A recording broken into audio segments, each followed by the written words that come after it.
Welcome back YouTube. My name is Dennis Panuta for tutorials.eu. In this chapter we are going to check out functions which allow us to combine code and make code much more efficient, and especially work together with other people, or in general allow us to create more complex and greater programs as we've seen before.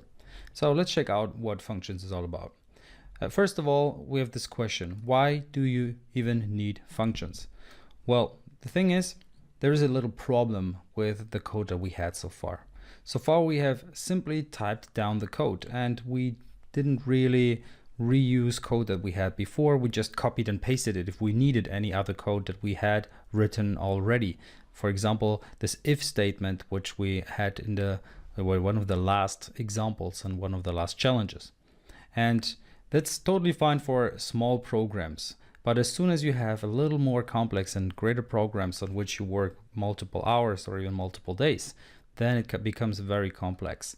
And in the long run, this is really confusing to not have functions or other mechanisms which allow us to make our code more readable, more reusable, more easy to use and understand.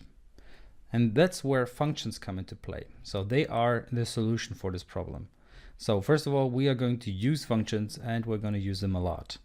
This allows us to split the code into logical blocks. So if we want to run a specific functionality, then we can create a little block for that.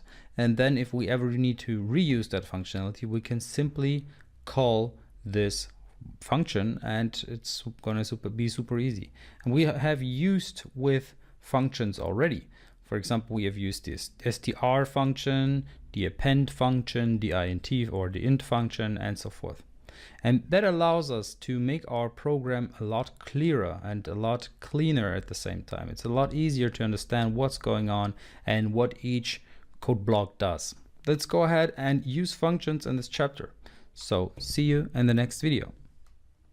I hope you enjoyed this video. If you did, then please leave a like. And if you have any questions or suggestions, then leave a comment. And of course, don't forget to subscribe. And by the way, if you really love the content and you would like to have more of it or pretty much all of it, then of course, check out the link in the description to my whole course. See you in the next video. We'll grow in number, fueled by them to see the horizon, turn us to thousands.